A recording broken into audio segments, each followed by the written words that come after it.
Hi everyone, Wolfie Rankin here, and I want to talk about a few disasters. You know, as vinyl collectors, we all have them. There's been times that things come in packaging that is less than satisfactory, and I've got a string of stories that I want to relate to you, and I think a lot of you are going to go, ooh. Oh, well, you know, that's life. It happens. Some time ago, someone was filming some people at a local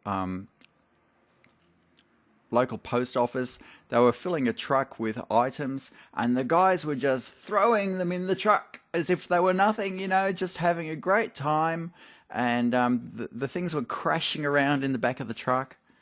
And there were a few comments like, I'm not going to use that company. I think that company may have shipped one of my records. A while ago, I ordered from eBay a rare promo of the Pointer Sisters Fire EP. And this is how it turned up. Not very nice, hey? I really wanted that, and it would have been a lovely addition to the collection, but look, damn. And I let the person know who sent it, and he was quite upset because he quite liked this record. He was quite fond of it, and he was hoping would get a nice new home, but unfortunately not. Now, I'm not going to blame him, because when he sent it in a good, solid box. That's the kind of box you really should use when you're sending records through a post. But there's a massive dent there. It's like as if something had run over it or been dropped on it, or someone had put their big heavy boot on it. I don't know what caused it. We'll never know, but damaged beyond belief. Now, Sandbag.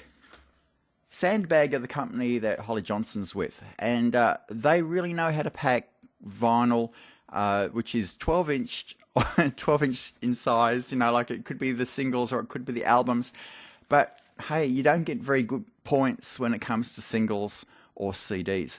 When you get CDs from Sandbag, you get them in the little bags with the, you know, the popping things.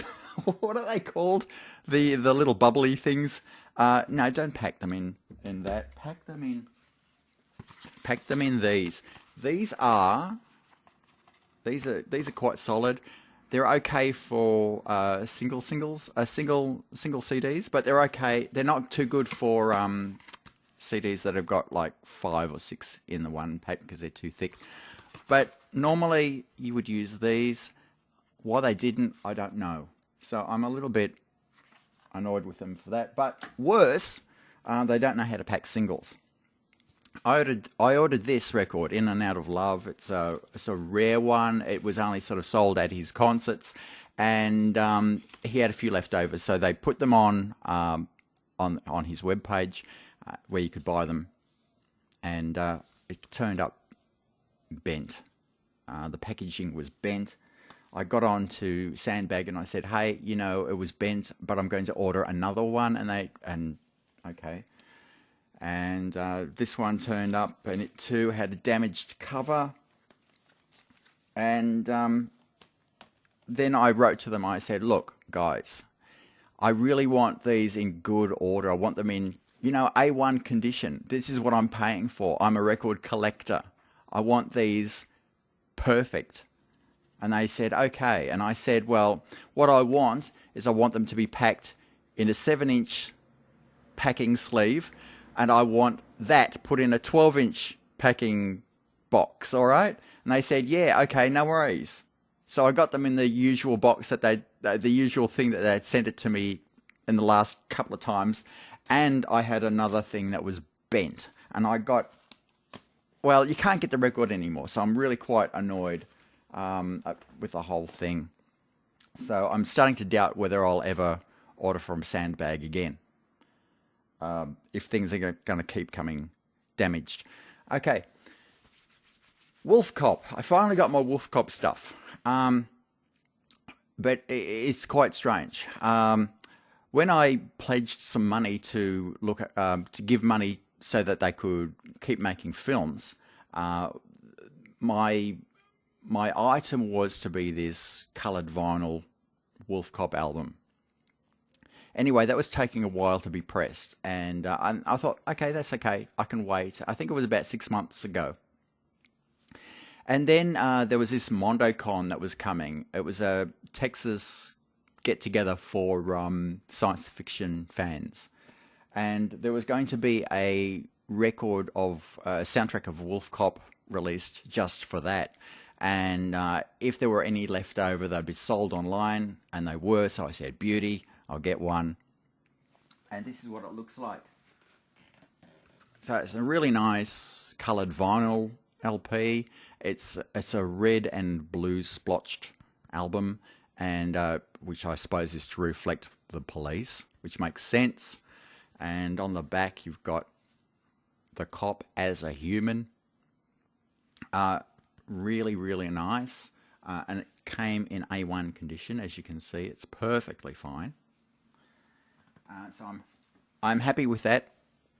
Now, because the original record was taking so long to get here, the director said, look, what we might do is we might put in a few lovely things with your perk.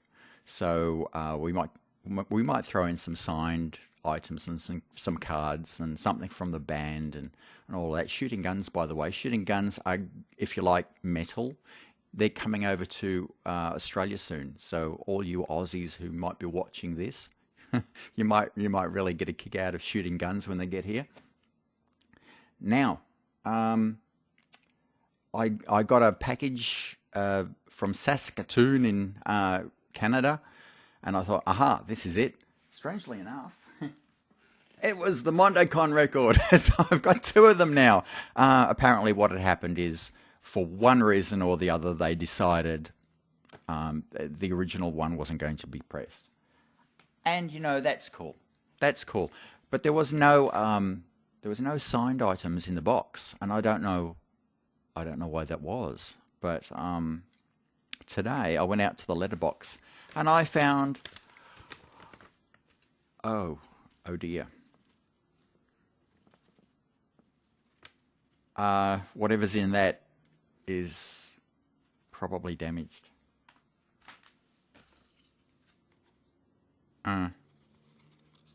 Okay. Right.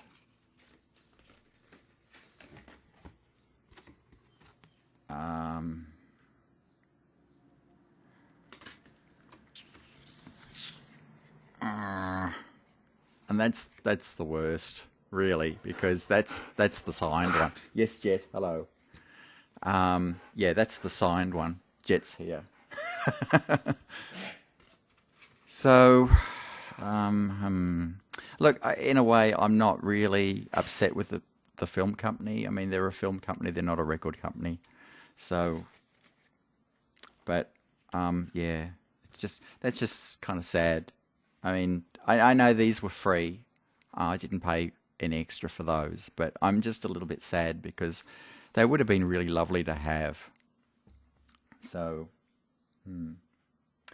But what I'm thinking about, guys, is that perhaps we can do something. I know the vinyl community, everyone out there, we really, we love our vinyl. We adore it, and we look after it. We put it away. We put fancy covers all over it just to protect it, that little extra, and we store it properly. And we don't let anyone go near our vinyl. Yes, it's a death sentence, guys. If anyone touches our vinyl, ooh. My little niece knew that when she was about 2 years old. Don't go near Pete's vinyl. So maybe we need to somehow get people aware that, these things are collector's items. We want them in A1 condition as though they came from the factory. What is the best way to package these things? Now, there was one record company a record shop over in the US who they sell their records in like a pizza box thing. and they had a video where they were throwing it off cliffs and shooting at it and all kinds of things, blowing it up, and apparently it was going to arrive perfect if you were to order from them. Well, the innards were anyway, even if the outside of the box was, well.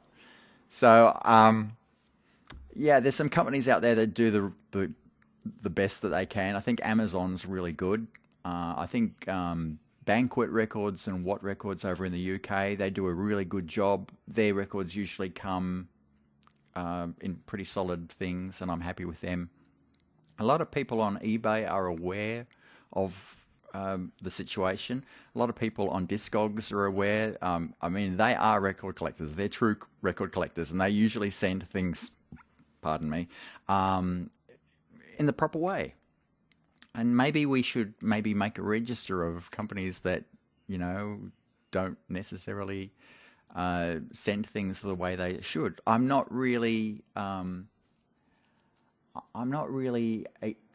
don't want to say things against Cineku. I think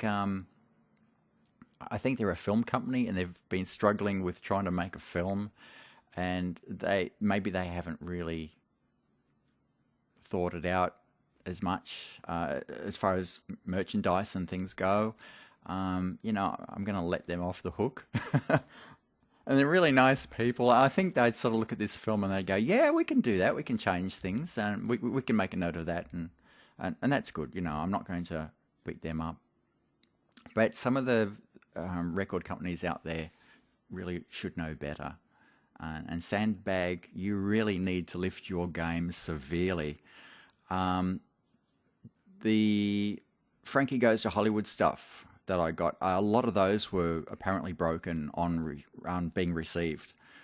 And a lot of people were very upset about that. And there was a poster that came with it separate. Well, actually, no, it was separate. And actually I paid about $100 for it, and it was signed by the original artist. And that was, it was damaged. It was completely damaged, and it's worthless now. So there was a lot of people who were very cheesed off with pledge music. I don't think they have any idea. I really don't. By the comments that I was looking at, it looked like they really just didn't know how to handle collector's items at all. They just sort of thought, well, we'll just stick these in any old packaging and handle it any old way and throw it out there. And a lot of disgruntled people. Anyway, that's my story. Look, I suppose I can't be too down in the mouth. I live in a house. I live in a nice country. I've got a dog. I haven't got cancer. So I'm doing okay. These are just items in the long run. But, it's a little bit sad when things turn up and they're not, when they're broken and stuff. So that's my tale of woe. Should have a little violin. But anyway, yeah, that's it. Thank you for watching. Bye-bye, everyone. See ya.